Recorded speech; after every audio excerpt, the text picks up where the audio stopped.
Here's what's interesting about Lindsey Graham.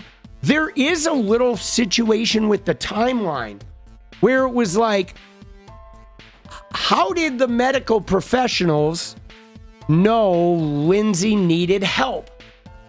Right? That is a little bit of a problem here. The 911 caller was a woman in Baltimore. So this is what happened. Lindsey Graham has no wife. He has no family that are going to be there. I don't think. Maybe he does have a guy friend. But Keith Edwards was wondering, was there a gentleman caller that was with Lindsey that let the woman in Baltimore know Lindsey was having chest pains? I mean, there is some sort of thing of like, how did this woman in Baltimore know that he was having chest pains? So here's what we got. He died Saturday night, a day after returning from Ukraine and 4 months before the election. So he died from an aortic dissection, and that is the initial sort of the initial findings. They're of course going to do a full autopsy, but the preliminary report was a tear in the inner wall of the artery, and then the whole artery shreds. So you're like, that is like a massive fucking heart attack, essentially. It's not a blockage, a sudden agonizing ripping or tearing sensation. It's severe. I mean, the only thing I can relate this to is it's kind of like the heart attack version of a brain aneurysm. You know, like with a blockage heart attack or whatever, there's like a tingling and there's this buildup, and then it's like as the blood flow is restricting, and then you have more time. But with this, it's like the artery just rips and you're fucked. You know what I'm saying? It is like a massive, instantaneous heart attack. So here's what we know. His office did not provide details. The medical examiner's findings said he suffered a tear in the main artery, right? That's the aortic dissection. And according to the recordings of dispatcher calls, emergency workers responded on Saturday to a call about a person experiencing chest pains at Lindsey Graham's address. The recordings did not name Lindsey Graham, but responders could be heard saying they were administering CPR to a person suffering from cardiac arrest. So then the emergency call came from a woman in Baltimore who is not identified. She informed responders the house's door was open, but emergency crews could be heard saying they needed police to do forced entry.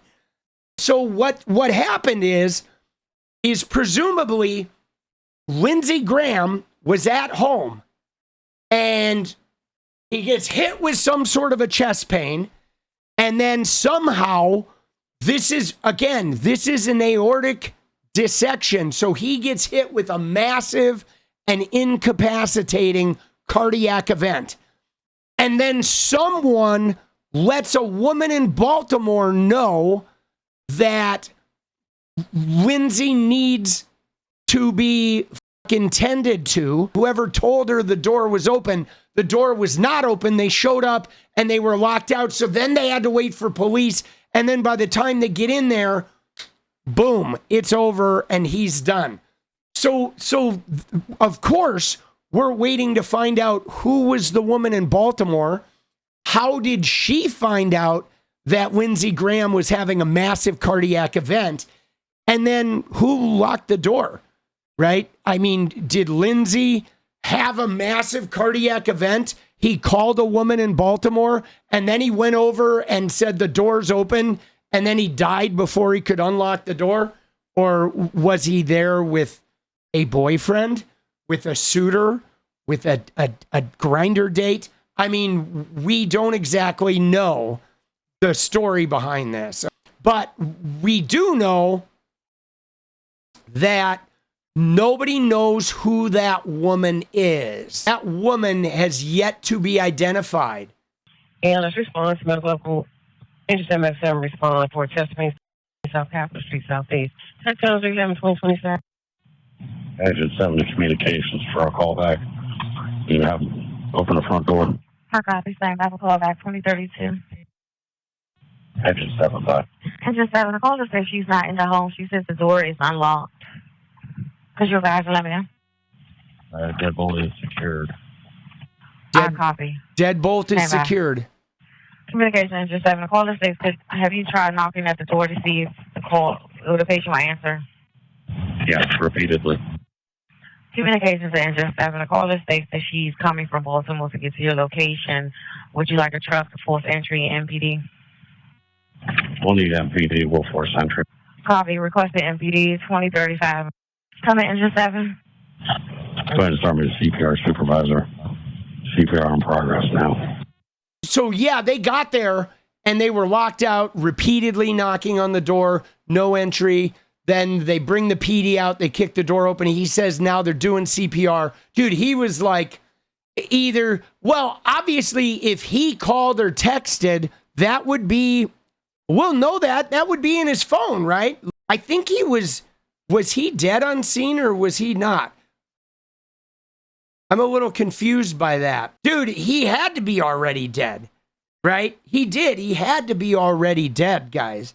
There's no way if he had that massive heart attack and then they fucking show up, okay? What is unusual about this is if he was having a massive coronary, the quickest way to help himself and the easiest way to help himself would be to simply dial 911 or hold his emergency thing on the phone where it dials 911 for you.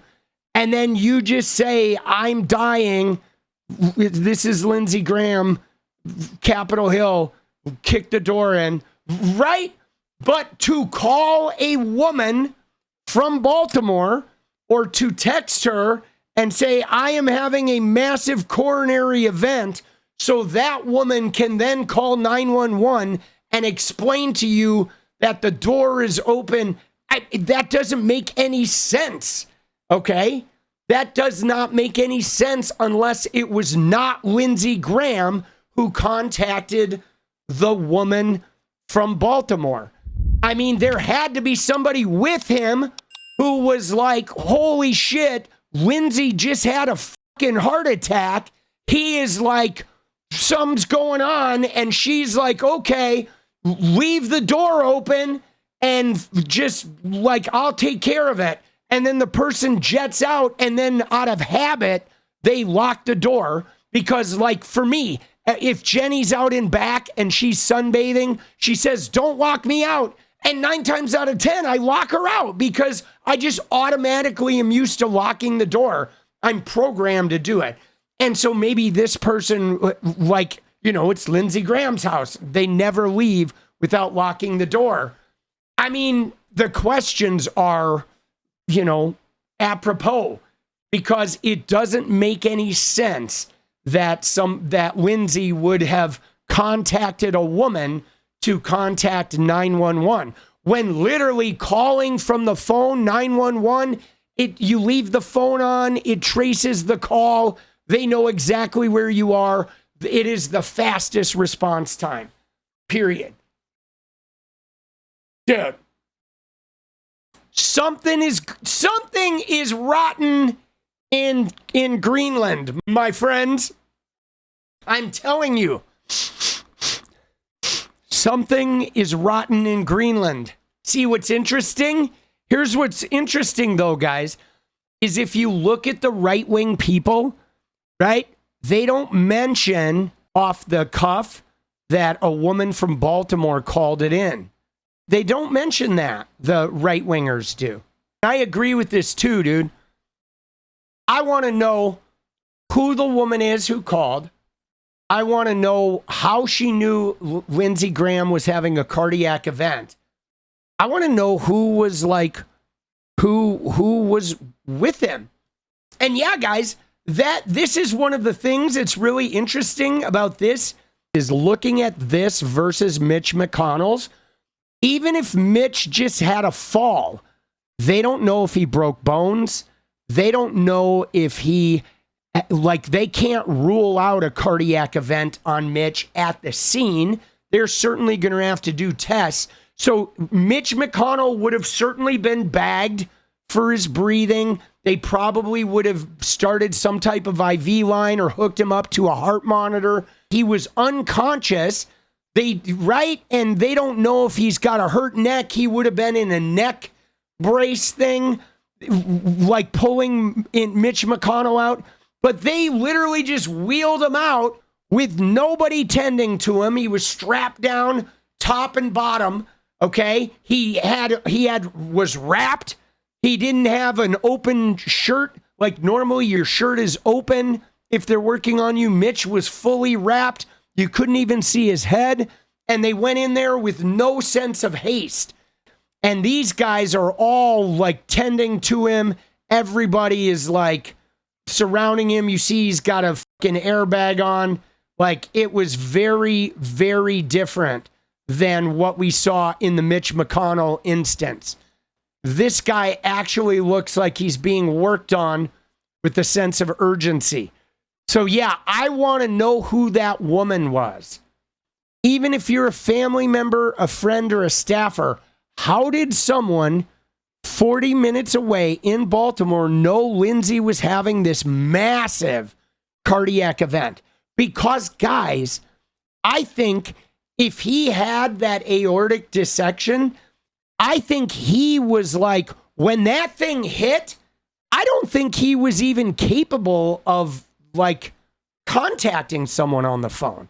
Like at best, maybe like holding a button for 911 or maybe dialing 911, but certainly calling someone. Hi, I'm having the most massive heart attack possible. I don't know, man. Something about it just isn't quite adding up. Took 25 minutes. 25 minutes, guys.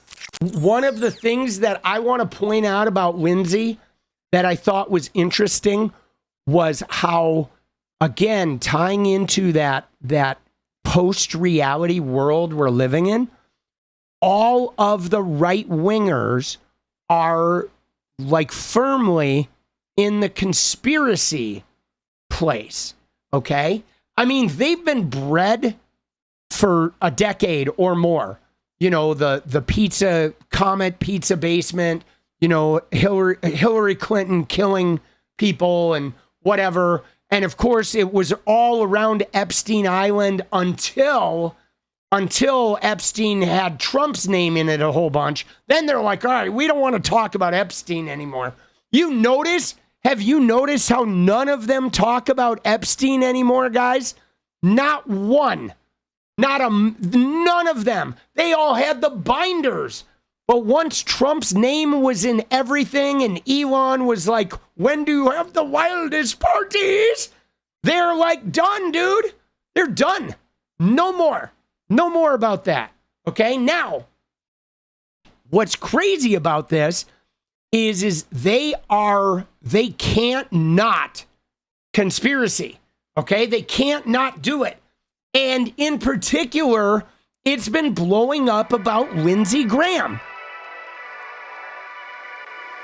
What is up, guys? Thank you so much for watching. You like the video, you want to support independent resistance media, you know what to do. Drop that sub, hit the like button, and please share it. And we do love our members, so if you want to become a member, it's another really great way to support. Thanks again for everything, guys. I'll see you next time. Let's go.